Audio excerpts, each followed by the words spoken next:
Jack Miller sat at the corner table of the Howling Moon pub, nursing his third beer of the night. The dim lights and wooden walls made the place feel cozy despite the autumn chill outside. His three friends argued loudly across the table, their voices rising above the rock music playing in the background. "Vampires are just myths," said Ethan Brooks, Jack's roommate since freshman year. "No one has ever proven they exist."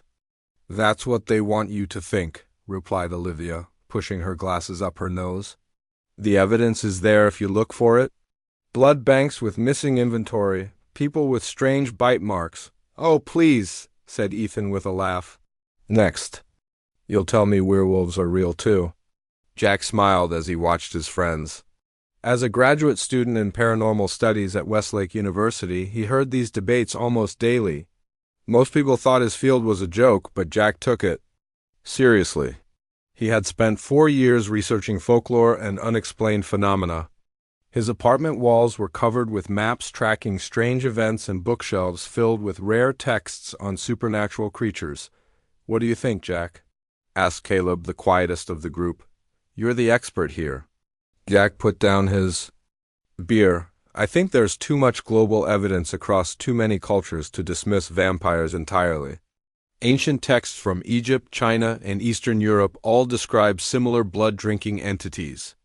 "That's not coincidence," Ethan rolled his eyes. "So you actually believe there are immortal people walking around drinking blood?" "I believe there's something real behind the myths," Jack said. "Maybe not exactly like in the movies, but something." "Prove it then," Ethan challenged, leaning forward. "If you're so sure, find a real vampire and bring them to meet us." The table went quiet. Jack felt a surge of pride. His academic reputation was on the line. "Better yet," Ethan continued with a mischievous smile, "I bet you can't date a vampire. 1 month of dating a real vampire with proof, or you give me your 1967 Mustang." Jack's hand tightened around his glass. The vintage car had been his grandfather's. Restored with his own hands over countless weekends, it was his most prized possession. "And if I win?" Jack asked. "I'll pay your rent for a year," Ethan said. The stakes were high. Their apartment near campus wasn't cheap. Jack knew he should walk away from the bet. But 3 beers and years of being mocked for his studies pushed him over the edge. "Deal," he said, extending his hand. They shook on it as Olivia and Caleb watched with wide eyes. "This I've got to see," Caleb said, raising his glass. "To Jack's wild vampire hunt." They clinked glasses, and Jack tried to ignore the sinking feeling in his stomach. What had he just agreed to? An hour later, Jack's friends left for another bar. He stayed behind, lost in thought about how to actually find a vampire, when he felt someone watching him. He looked up and his breath caught. A woman sat alone at the bar. She had pale skin that seemed to glow in the low light. Her dark hair fell in waves past her shoulders, and she wore a deep red dress that stood out among the casual pub crowd. She was staring directly at him with a slight smile on her lips. Jack felt drawn to her. Before he could think twice, he stood up and walked over. "Mind if I join you?" he asked, trying to sound confident. "Please do," she said. Her voice was soft but clear, with an accent he couldn't quite place. "I've been hoping you would come over." Jack sat on the empty stool beside her. "You've been watching me?" "Your conversation was hard to ignore," she said with a small laugh.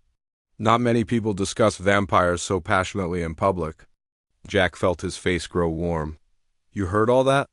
"Enough to be amused." She extended her hand. "I'm Eliza Grant." "Jack Miller," he said, shaking her hand. Her skin was ice cold, and he nearly pulled back in surprise. "Sorry," she said, noticing his reaction. "Poor circulation." Jack nodded, but his mind was racing. Cold skin was one of the classic signs from his research. He studied her more carefully. Her eyes were an unusual shade of amber. Her movements were graceful, almost too perfect. "So, Jack Miller, paranormal studies expert?" Eliza said, tracing the rim of her untouched wine glass. "Do you really think you could date a vampire?" Jack felt a chill run down his spine. "You heard that part too?" "I did." Her smile revealed perfect white teeth. "It's an interesting wager. My friend was just being a jerk, Jack said. He knows how important my research is to me. And yet you accepted the bet, she pointed out. You must be very confident. Jack shrugged. Or very stupid. But I do believe there's truth behind the myths. My thesis is on how folklore adapts to modern society. Vampires would need to blend in today, not live in castles and wear capes. How would they blend in, do you think? Eliza asked, leaning closer. They'd have normal jobs, apartments. They'd find ways to get blood without killing blood banks, willing donors. They'd avoid detection by moving every few decades before people noticed they weren't aging.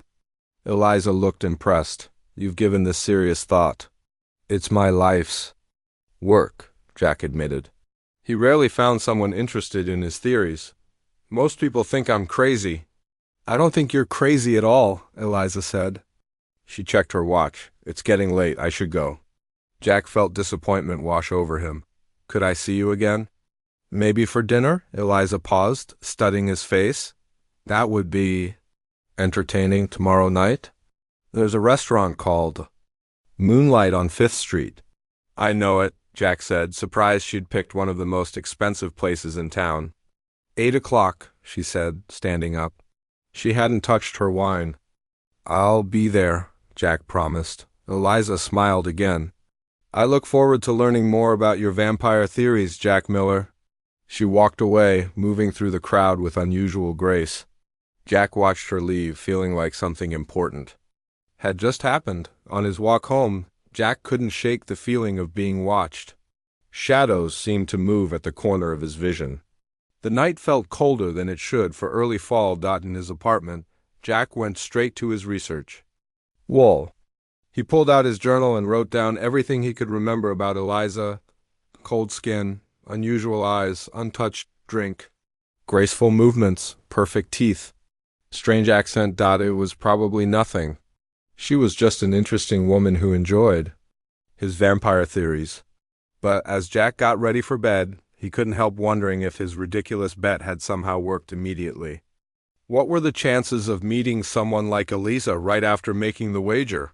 His phone buzzed with a text from Ethan. Any luck finding your vampire girlfriend yet? Clock's ticking on that Mustang? Jack smiled as he typed his reply. You might be surprised. See you tomorrow. As he drifted off to sleep, Jack thought he heard a soft tapping at his window, like fingernails on glass. Just the wind, he told himself. Just the wind. Miles away, in an elegant Victorian house on the edge of town, Eliza Grant stood by a large window, looking out at the night sky. Behind her, an older man with silver-streaked hair sat in a leather chair. You shouldn't play with humans, Vincent said, especially not ones who study our kind. He's different, Eliza replied. Smart, curious, and far too sure of himself. That makes him more dangerous, not less. Eliza turned from the window, her eyes glowing slightly in the darkness. After 300 years, I'm allowed some amusement. Besides, he made that bet of his own free will. And if he discovers what you are? Eliza smiled, revealing the tips of her fangs. Then he wins his bet, doesn't he? But I think I'll win something far more valuable. Jack arrived at Moonlight Restaurant 15 minutes early. He wore his best blue shirt and the nice pants he saved for job interviews.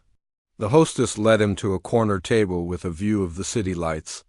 Soft music played in the background as waiters in black suits moved between tables. Jack's stomach twisted with nerves. He had spent the day researching vampire lore instead of working on his thesis. Now he wished he had prepared what to say to Eliza instead. Was this a real date or just a chance to study her? He wasn't sure anymore. At exactly 8 o'clock, Eliza walked through the door. She wore a black dress that made her pale skin seem to glow. Her dark hair was pulled back, showing the elegant line of her neck. Every head in the restaurant turned to watch her pass. Jack stood up as she reached the table. You look amazing, he said, pulling out her chair. Thank you, Eliza replied with a smile. You clean up well yourself. The waiter brought menus and filled their water glasses. Jack noticed Eliza didn't touch hers. Have you been to this restaurant before? Jack asked. Many times, Eliza said. The owner is an old friend. Their steak tartare is excellent. Jack raised an eyebrow. Raw meat. Another tick on his mental vampire checklist. They ordered their food steak tartare for Eliza and pasta for Jack. When the waiter brought bread, Jack noticed Eliza avoiding the pieces with garlic butter. Not a fan of garlic? He asked casually. Allergic, she said. Nothing serious, but I avoid it when I can.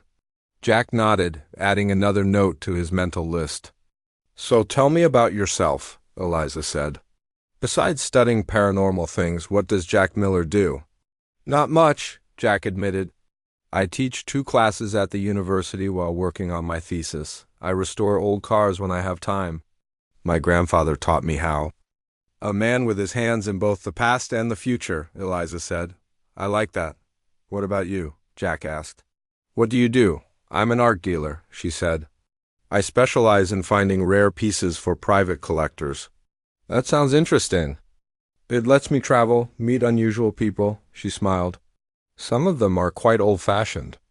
They prefer to do business at night. Their food arrived? Jack watched as Eliza took a small bite of her raw meat dish. She ate very little, mostly moving food around her plate. You mentioned your thesis yesterday, Eliza said.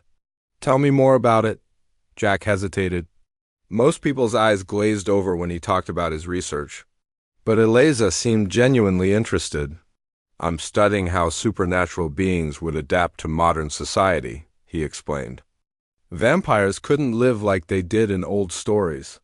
They'd need fake IDs, jobs that don't require daylight hours, ways to get blood without killing. Fascinating, Eliza said.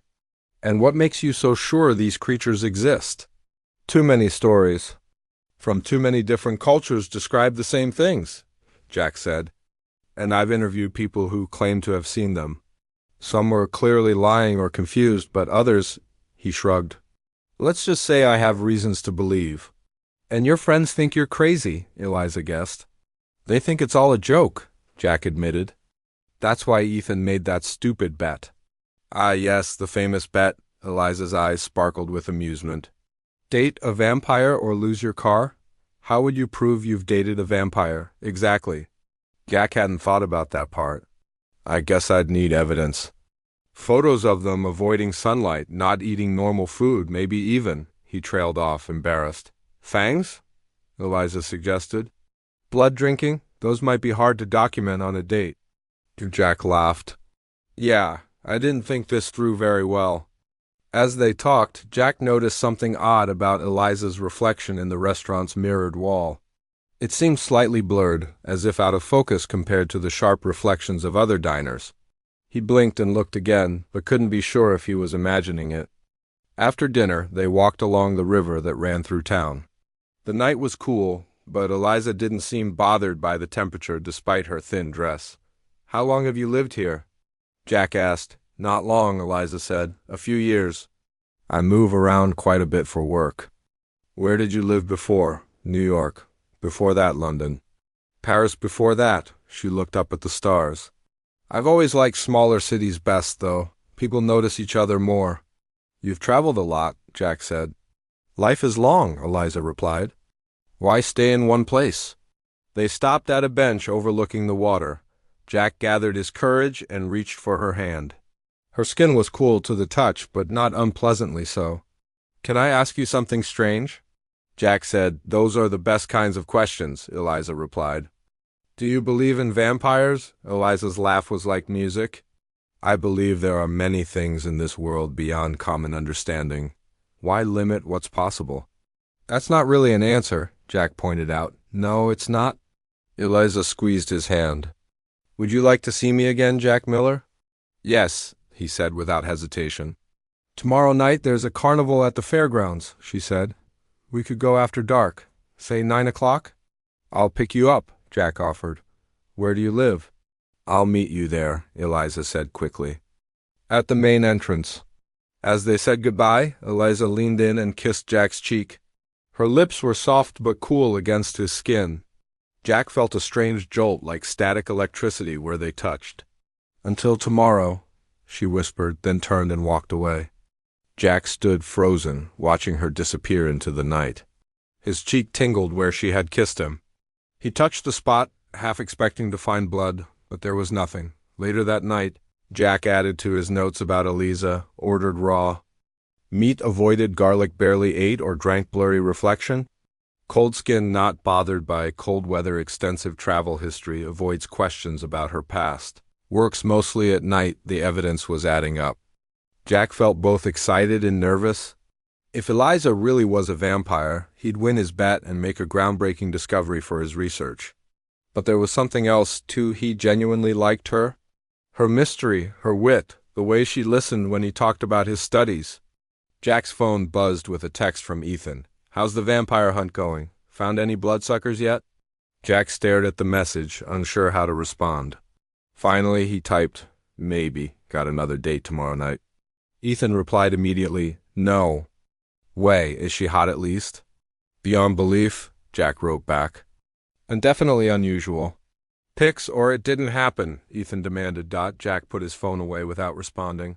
He wasn't ready to share Eliza with his friends yet. He needed more time with her, more evidence. And if he was honest with himself, he needed to figure out if he was more interested in Eliza as research or as something more personal. Outside Jack's apartment, a dark figure watched his window from the shadows across the street. Eliza could see Jack moving around his room, writing in his journal. His curiosity amused her. It had been decades since she'd met a human who interested her this much. Her phone rang. Vincent's name appeared on the screen. "You're playing a dangerous game," he said when she answered. "He's getting closer to the truth," Eliza replied. "Faster than I expected." "And when he finds it, what then?" Eliza smiled in the darkness. "Then the real fun begins." The carnival lights painted the night sky with bright colors. Jack stood at the main entrance, checking his watch for the third time.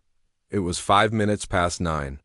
The fairgrounds buzzed with music, screams from the rides, and the chatter of people enjoying the evening, looking for someone. Eliza's voice came from behind him. Jack turned, surprised. He hadn't heard her approach. "How do you do that?" "Do what?" Eliza asked with a smile, appear out of nowhere. "Maybe you were too busy watching the clock to notice me walking up." She wore dark jeans and a red jacket that made her pale skin stand out even more. Jack offered his arm. "What should we do first?" "Everything," Eliza said, linking her arm with his. "I love carnivals. The energy, the noise, the smells, so much life in one place." They walked through the crowds, stopping at game booths first. Jack tried to win. A stuffed bear at the basketball toss, but missed all 3 shots. Eliza asked to try next. "These games are usually rigged," Jack warned. Eliza took the ball, aimed, and threw it with perfect accuracy.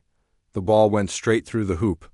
She did the same with the second and third balls, making it look effortless. The booth operator stared in surprise.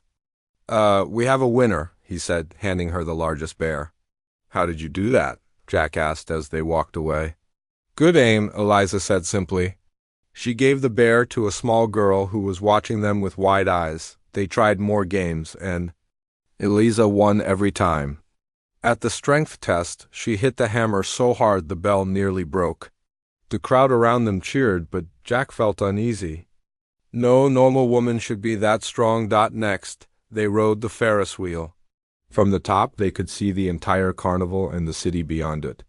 Jack thought about taking a photo of Eliza to show his friends, but when he pulled out his phone, she gently pushed it down. "No pictures, please," she said. "I'm camera shy." Another vampire sign, Jack thought. According to some legends, vampires didn't appear in photographs.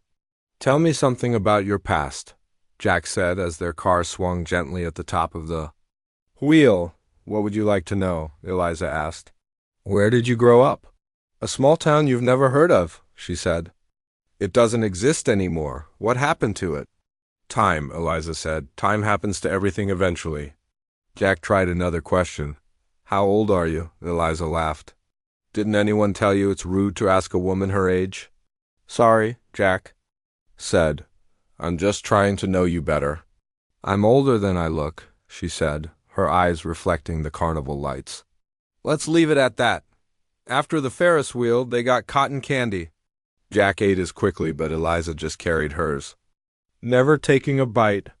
They passed a house of mirrors, but Eliza steered them away from it. Not a fan of those, she said. Too confusing. Or maybe you don't have a proper reflection. Jack thought. They were walking toward the roller coaster when screams erupted nearby. A small child had climbed too high on a decorative display and was about to fall. Before Jack could even process what was happening, Eliza disappeared from his side. She moved so fast she was just a blur. Suddenly she was across the walkway, catching the child just as he fell from the 15-foot display. Jack ran over to find Eliza handing the crying boy to his grateful mother. The small crowd that had gathered applauded. That was amazing, a man said. How did you move so fast? Adrenaline, Eliza said with a shrug. Anyone would have done the same. She walked back to Jack, who was staring at her in shock. You were just here, he said quietly. And then you were over there in less than a second. That's not possible, Eliza took his hand. Let's go somewhere quieter to talk. They found a bench away from the main carnival area. Jack's heart was racing. This was proof of something supernatural. No human could move that fast. Are you going to ask me? Eliza said. Ask you what? What I am. Her eyes seemed to glow slightly in the darkness. That's what you really want to know, isn't it? Why you agreed to go out with me in the first place. Jack felt guilty. It started that way, he admitted, because of the bet. But now I just want to know you, whatever that means. Even if the truth is unusual, especially then. Eliza was quiet for a moment. I like you, Jack. I didn't expect to, but I do. You're curious and open-minded. Most people would be scared by now. Are you saying I should be scared of you? Jack asked. Smart people are cautious around things they don't understand, Eliza said. And you're very smart. Are you going to answer my question? Jack asked. About what you are. Not tonight, Eliza said, but soon, I promise. She stood up. Would you like to see where I live? Jack's pulse quickened.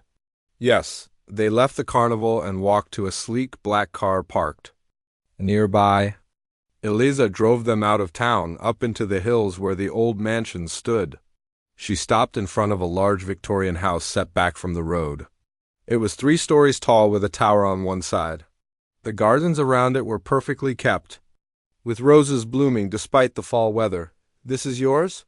Jack asked in amazement. Home sweet home, Eliza said, leading him up the stone path to the front door. Inside, the house was like a museum.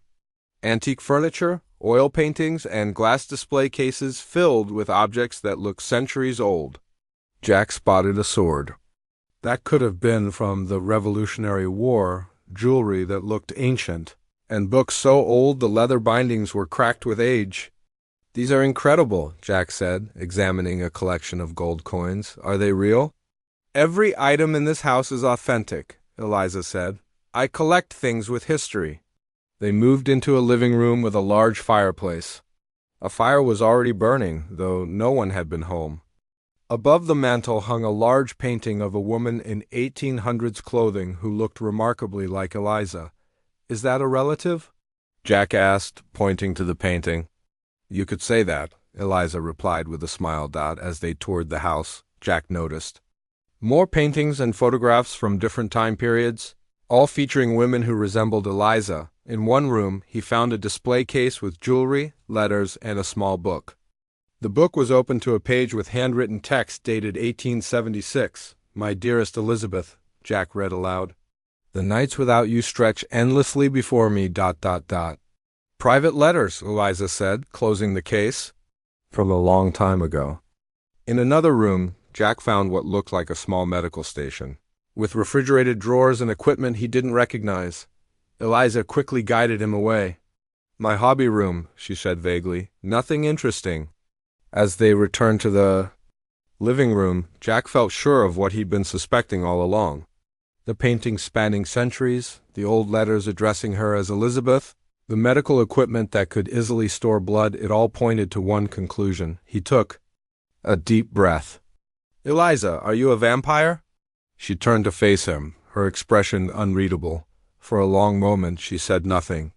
Then her lips curved into a smile, revealing, for the first time, the sharp points of fangs. Took you long enough to ask directly. Professor, Jack felt a mixture of fear and triumph. He had been right all along, so it's true. Vampires are real. As real as you are, Eliza said. She sat down in an antique chair, watching him carefully. The question is, now that you know what happens next, from the doorway, a man's voice spoke. Yes, what happens next indeed. Jack turned to see an older man with silver-streaked hair standing there. He had the same pale skin and unusual eyes as Eliza. Jack, this is Vincent, Eliza said. My maker and mentor? Maker? Jack repeated. The one who turned me, Eliza explained, a very long time ago. Vincent studied Jack with ancient eyes. So this is your human project. I see why you find him interesting. He's not a project, Eliza said sharply. He's special. Jack stood very still, aware that he was in a house with two vampires. He should be terrified, but instead he felt strangely calm. His life's research was standing right in front of him, and all he wanted was to know more. I have so many questions, he said. Jack sat across from Elissa and Vincent in the grand living room of the Victorian mansion. A fire crackled in the fireplace, casting warm light on the ancient artifacts surrounding them. Jack's mind raced with questions, but he struggled to find where to begin. How old are you? He finally asked Eliza. I was born in 1743, she replied. I was turned in 1768, when I was 25. Jack did the math quickly. That makes you ... 282 years old, Eliza finished for him. Give or take a few months. And you? Jack asked Vincent. Much older, Vincent said with a slight smile. I walked with the Romans. Jack's eyes widened. You're over 1,000 years old? Age becomes meaningless after the first few centuries, Vincent said, waving his hand dismissively. Jack took a deep breath. How do you survive? Do you ... kill people? Eliza shook her head. Not for a very long time. Modern vampires have adapted. We take small amounts from willing donors, use blood banks, animal blood when necessary. The medical equipment I saw upstairs, Jack realized. For storage and testing, Eliza confirmed. Blood has different qualities. Some is more satisfying than others. And sunlight? Does it burn you? Not immediately, Eliza said. We can tolerate brief exposure, especially in early morning or late afternoon. Direct midday sun is painful and damaging, but not the instant death shown in movies. What about crosses? Garlic? Vincent laughed. Religious symbols have no effect. Garlic is simply unpleasant to our enhanced senses. Holy water is just water. Stakes through the heart? Jack pressed. Would kill anyone, wouldn't it? Elisa pointed out. We heal quickly, but destroy the heart or remove the head, and yes, we die. Jack leaned back in his chair, trying to process everything. This is incredible. My whole life I've studied vampire lore, and now ... now you have proof, Eliza said. You won your bet. Jack had completely forgotten about the bet with Ethan. The bet doesn't matter anymore. This is so much bigger, is it? Vincent asked, his voice suddenly serious. What exactly do you plan to do with this knowledge, young man? Jack sensed the danger in the question. I don't know. My research could expose our entire kind, Vincent cut in. We've survived this long by remaining hidden. I wouldn't expose you, Jack said quickly. I respect your privacy and safety. Eliza leaned forward. What if there was a way for you to learn everything about us, to experience our world firsthand without risking exposure? What do you mean? A blood bond, she explained. Not turning you, but connecting you to me. You would taste my blood as I taste yours. It creates a temporary link between vampire and human. Vincent stood up suddenly. Eliza, that is not something to offer lightly. He's perfect for it, Eliza insisted. A scholar, someone who truly wants to understand. What would this bond do? Jack asked, both nervous and intrigued. You would experience enhanced senses, strength, and speed a fraction of what we have, Eliza explained. You would heal faster, think more clearly. And you would feel my presence, sometimes even my thoughts. For how long? The effects last. About a month if the bond isn't renewed, Eliza said. After that, you return to normal. Unless you became addicted, Vincent added darkly. Many humans do. I wouldn't let that happen, Eliza assured Jack. When the month ends, if you want to return to your normal life, I can help you break the bond completely. Jack's academic mind was fascinated by the opportunity. A chance to study vampires from the inside, to experience their world temporarily. It was beyond his wildest dreams. Would it hurt? He asked. The bite? Only for a moment, Eliza said. The pleasure that follows makes most people forget the pain entirely. Jack hesitated, looking around the room at the centuries of history surrounding him. I need to think about this. Of course, Eliza said. It's not a decision to make lightly. Vincent placed a hand on Eliza's shoulder. I need to speak with you privately, he said, his voice leaving no room for argument. Eliza nodded. Excuse us for a moment, Jack. Feel free to look around. They left the room, but Jack could hear their hushed voices from the hallway. This is dangerous, Vincent was saying. You're forming a true mate bond with this human. No, I'm just offering him knowledge, Eliza replied. I've known you for centuries. I see how you look at him. This isn't one of your games anymore. Jack moved away, not wanting to eavesdrop further. He examined the artifacts in the room more closely. Each item told a story of lives lived across centuries. How many things had Eliza seen? How many historical events had she witnessed firsthand? When Eliza and Vincent returned, Jack had made his decision. I want to do it, he said. The blood bond. Eliza's eyes lit up. Are you certain? I've spent my life studying myths and legends. Jack said, now I have a chance to truly understand. I can't pass that up, Vincent sighed. I cannot stop either of you, but I warn you both blood bonds have consequences neither of you may be prepared for. I understand the risks, Jack said, though he wasn't sure he really did. Then we'll proceed, Eliza said. But not tonight. Tomorrow evening, come back here.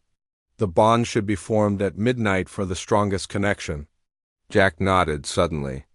Nervous about what he had agreed to, the next day passed in a blur. Jack went through the motions of teaching his classes and meeting with his thesis advisor, but his mind was elsewhere. He told Ethan he was seeing Eliza again, but gave no details. Ethan was just happy Jack had found someone bet or no bet. As evening approached, Jack drove his Mustang up to Eliza's mansion. This time, she met him at the door wearing a long, dark dress that reminded him of another century. Are you ready? She asked. Jack nodded, following her inside. The house seemed different tonight, more candles lit, a strange, sweet smell in the air. Vincent was nowhere to be seen. Where's Vincent? Jack asked. He respectfully declined to witness. The bonding, Eliza said. It's an intimate process. She led him to a room he hadn't seen before. It was smaller, with a comfortable couch and chairs, dark red curtains and more candles. A silver knife and 2 crystal glasses sat on a small table. We have time before midnight, Eliza said. Do you have questions? Jack had many, but one pressed on him most. Why me? Why offer this to someone you barely know? Eliza touched his face gently. Because you seek knowledge for its own sake. Because you weren't afraid when you should have been. Because something in you called to something in. Me the moment we met, her words sent a shiver through him. Will I change, become like you? No, she assured him. The bond grants you some of our gifts temporarily, but you remain human. To become a vampire requires a complete exchange in your death as a human. That was both reassuring and disappointing. Part of Jack wondered what it would be like to live. For centuries, to see history unfold. As midnight approached, Eliza lit more candles and turned off the electric lights. She sat beside Jack on the couch, taking his hands in hers. Last chance to change your mind, she said softly. I'm sure. Jack replied. Eliza picked up the silver knife. She cut her wrist deeply, letting her dark red blood flow into one of the crystal glasses. The wound healed almost immediately. Then she took Jack's hand. This will hurt for just a moment, she said. The knife stung as it cut his skin. Jack watched his blood fill the second glass. When both glasses were partially full, Eliza handed him hers. Drink mine as I drink yours, she instructed. Don't stop until it's gone. Jack raised the glass to his lips. The blood smelled metallic and sweet at the same time. He hesitated, then drank. It tasted strange bitter at first, then sweeter, then suddenly like the most delicious thing he had ever tasted. He felt Eliza watching him as she drank his blood. From the other glass dot, as the last drop passed his lips, a jolt of energy shot through Jack's body. His vision blurred, then suddenly sharpened. He could see every detail of the room in perfect clarity despite the dim light. Sounds became louder. He could hear an owl outside, the creaking of the old house. Even Eliza's slow heartbeat. Most strangely, he felt her presence in his mind, a warm glow that hadn't been there before. When he looked at her, he saw a faint, red aura surrounding her body. "What's happening?" he whispered, his own voice sounding too loud in his ears. "The bond is forming," Eliza said, her eyes glowing in the candlelight. "How do you feel?" "Everything is—" "More," Jack said, struggling to find words. "I can feel you somehow, in my head." Eliza smiled. "That's just the beginning." The weeks following the blood bond changed Jack's life completely. Each day brought new discoveries as his enhanced senses revealed a world he never knew existed. Colors were brighter, sounds clearer, and he could smell things from surprising distances. His strength increased until he could lift the back end of his Mustang without much effort. Cuts and bruises healed within hours instead of days, but the most amazing change was the connection to Eliza. He could sense her presence even when they were apart.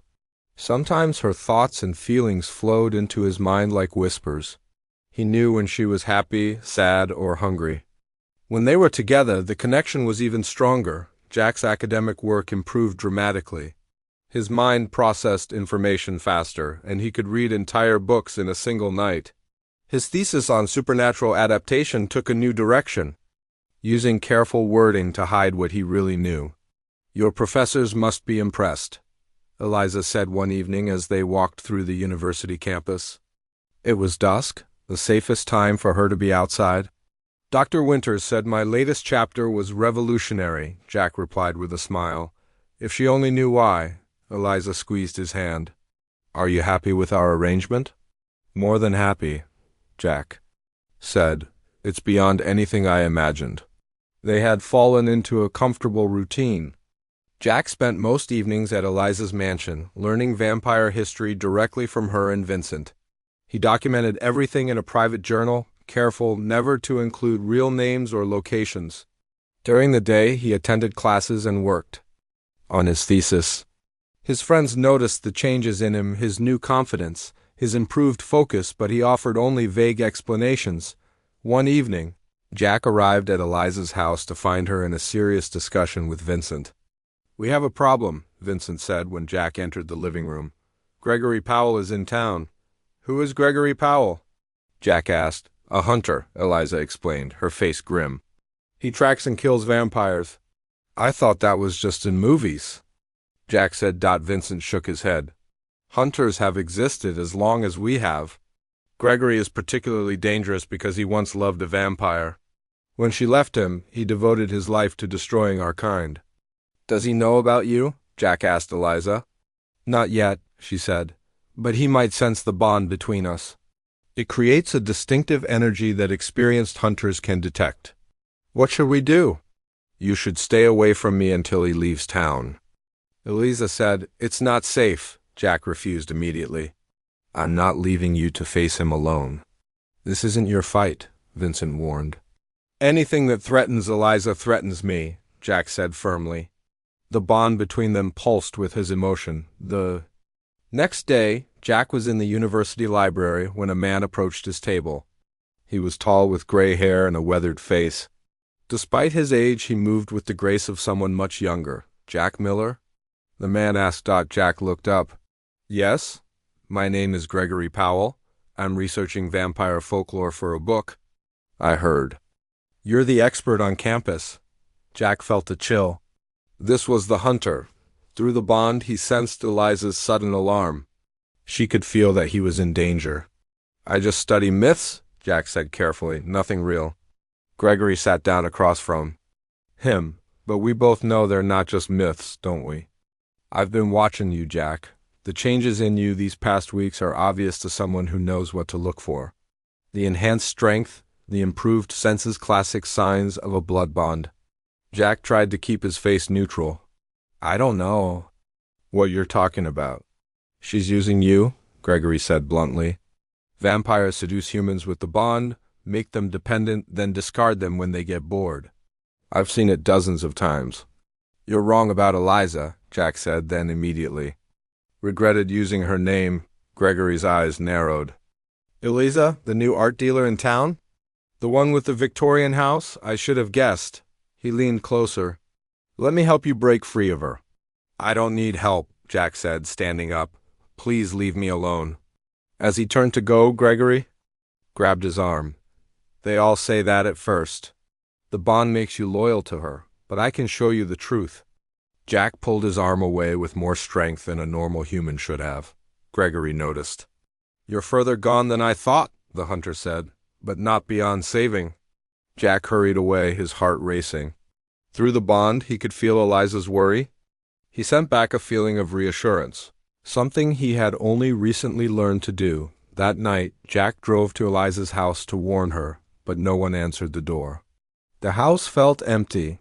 He tried to sense Eliza through their bond, but felt only a muted presence, as if she were very far away or deliberately hiding herself. As Jack returned to his car, something hard hit the back of his head. Everything went black. He woke in a small cabin. His hands were tied to a chair, and his head throbbed. Gregory Powell stood by the window, watching him. Where am I? Jack demanded. Where's Eliza? Somewhere safe from you? Gregory said. And you're somewhere safe from her.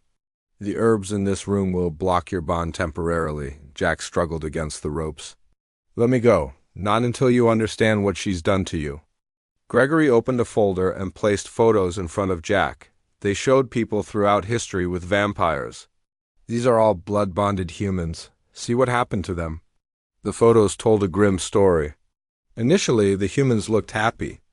But later, photos showed them wasting away, growing desperate as the vampires lost interest. This will be you, Gregory said, once she tires of you. Eliza isn't like that, Jack insisted. Our bond is different. That's what they all say, Gregory replied sadly. I said it too once. Despite the herbs, Jack focused on his connection to Eliza. He pushed his thoughts toward her, trying to show her where he was. The cabin had only one window. Outside, he could see pine trees and a dirt road.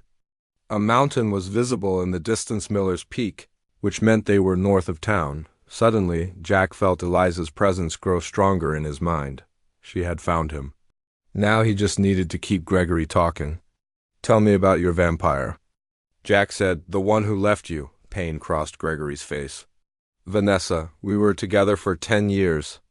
I wanted her to turn me, but she refused. Then one day she simply left. The bond withdrawal nearly killed me. I'm sorry that happened, Jack said sincerely. But Eliza and I have a true mate bond. Vincent confirmed it. Gregory looked surprised. Vincent? The ancient one? He's with her? Jack nodded. He warned her about forming a true mate bond with a human. It's rare, apparently. Extremely rare, Gregory agreed. Almost unheard of. Sound outside made Gregory turn. The door burst open, and Eliza stood there, her eyes glowing red with anger. Vincent appeared behind her. Let him go, Eliza demanded. Gregory reached for a weapon, but Vincent moved with impossible speed, disarming him instantly. We don't want to hurt you, Vincent said calmly. We just want Jack. You're making a terrible mistake, Gregory told Jack as Eliza untied him. The bond feels real now, but it is real, Vincent interrupted. I've existed for over 1,000 years, Hunter. I know a true mate bond when I see one. They are bound not just by blood, but by choice. Gregory looked from Jack to Eliza, seeing the connection between them with new eyes. If that's true, it changes things. Back at the mansion, safe from Gregory, who had promised to leave town, Jack held Eliza close. I was so worried, she said. When I couldn't feel you anymore, I knew you'd find me, Jack said. I never doubted it. Vincent watched them from the doorway. The bond grows stronger between you.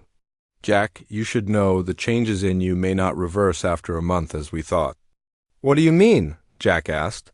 A true mate bond is permanent, Vincent explained. You'll never be fully vampire without being turned, but you'll never be fully human again either. Your life will be extended, perhaps for centuries. Jack looked at Eliza. Through their bond, he felt her concern for him, her fear that he might regret their connection. I'm yours forever, then? Jack asked with a smile. And I'm yours, Eliza replied, relief flowing through their bond. 1 year later, Jack defended his thesis to a packed auditorium. His work on supernatural adaptation in modern society was praised as groundbreaking, though no one knew how accurate it really was.